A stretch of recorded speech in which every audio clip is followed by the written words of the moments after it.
अगस्त की तारीख यानी स्वतंत्रता दिवस 15 अगस्त से ठीक 2 दिन पहले उत्तर प्रदेश के देवरिया जिला प्रशासन ने एक कार्यक्रम का आयोजन किया। जिले भर के स्कूली बच्चों को बुलाकर तिरंगा यात्रा निकाली गई। यात्रा में करीब 5000 स्टूडेंट्स शामिल हुए। हाथ में झंडा, कलाई पर तिरंगे वाला ही बैंड, फुल स्कूल ड्रेस पहने बच्चे भारत माता की जय और वंदे मातरम के नारे लगाते हुए यात्रा में आगे बढ़ रहे थे। लेकिन इसी दौरान कई छात्राओं की तबीयत बिगड़ गई। कुछ को चक्कर आया, कुछ ने कमजोरी की शिकायत की और कई छात्राएं बेहोश होकर गिर गई। कुछ ही देर बाद चहल पहल के साथ आगे बढ़ती यात्रा में मातम जैसा माहौल हो गया। मीडिया रिपोर्ट्स के मुताबिक यात्रा पीएम श्री राजकीय इंटर कॉलेज से निकली। रास्ते में ही कुछ बच्चों को चक्कर आने लगा था, तबीयत बिगड़ने लगी थी। तिरंगा यात्रा समाप्त होनी थी देवरिया के जिला स्टेडियम में। वहां पहुंचने के बाद भी कई छात्राओं की तबीयत बिगड़ गई। छात्राओं के बेहोश हो जाने की खबर भी रिपोर्ट हुई है। इसके बाद स्टेडियम में एम्बुलेंस पहुंचती है। खबरों के मुताबिक 40 से ज्यादा छात्राओं को महर्षि देवराह बाबा ऑटोनॉमस स्टेट मेडिकल कॉलेज के इमरजेंसी डिपार्टमेंट में इलाज के लिए ले जाया गया। डॉक्टर्स ने शुरुआती तौर पर लंबे समय तक गर्मी और धूप में रहने को छात्राओं की तबीयत बिगड़ने की वजह बताई। अधिकारियों के मुताबिक इलाज के बाद सभी छात्राएं अब खतरे से बाहर हैं। देवरिया के डीएम मधुसूदन हुल्गी अस्पताल पहुंचे। उन्होंने छात्राओं से मुलाकात की। इंडिया टुडे ने डीएम का बयान छापा। डीएम ने कहा है कि जब हमने सुबह यात्रा की शुरुआत की तो सभी बच्चों ने पूरे जोश के साथ हिस्सा लिया और उस जोश में उन्होंने पानी पीने और खुद को हाइड्रेट रखने पर ध्यान नहीं दिया।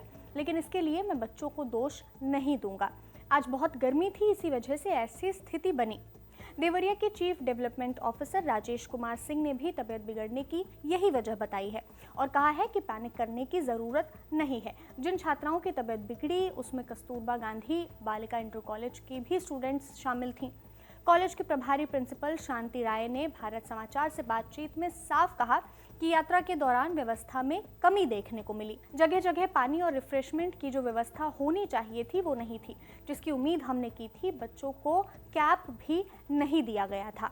जब कस्तूरबा गांधी बालिका इंटर कॉलेज के प्रभारी प्रिंसिपल ये आरोप लगा रही हैं तो जिला प्रशासन को इस पर जवाब देना चाहिए। बताना चाहिए कि तिरंगा यात्रा की प्लानिंग कैसे की गई थी, क्योंकि तिरंगा यात्रा पहले से तय थी और उसमें करीब 5000 बच्चों को शामिल किया जाना था। ऐसे बड़े आयोजन में सिर्फ बच्चों की पार्टिसिपेशन और रूट तय करना काफी नहीं होता। पीने के पानी, छाव, आराम की जगह, मेडिकल टीम, एम्बुलेंस और इमरजेंसी रिस्पांस जैसी व्यवस्थाएं भी पहले से तय की जाती हैं। जिला प्रशासन को बताना चाहिए कि क्या ये इंतजाम किए गए थे, अगर नहीं तो क्यों। कैसे 5000 स्टूडेंट्स को लाइन में लगाकर बिना सोचे समझे यात्रा पर निकाल दिया गया। डीएम मधुसूदन हुल्गी को बताना चाहिए था कि मौसम और स्टूडेंट्स की संख्या को ध्यान में रखते हुए प्रशासन ने यात्रा की क्या तैयारियां की थीं। पीएम श्री राजकीय इंटर कॉलेज परिसर से निकली तिरंगा यात्रा में छात्राओं की तबीयत बिगड़ने की इस खबर के बाद समाजवादी पार्टी ने जिला प्रशासन पर सवाल उठाए हैं। सपा के जिला अध्यक्ष ने पूछा है कि जिला प्रशासन बताए कि तिरंगा यात्रा को लेकर क्या तैयारियां की गई थी और ऐसी स्थिति कैसे आ गई कि 40 लड़कियों की तबीयत खराब हो गई। सवाल है कि क्या इस घटना की जिम्मेदारी तय होगी।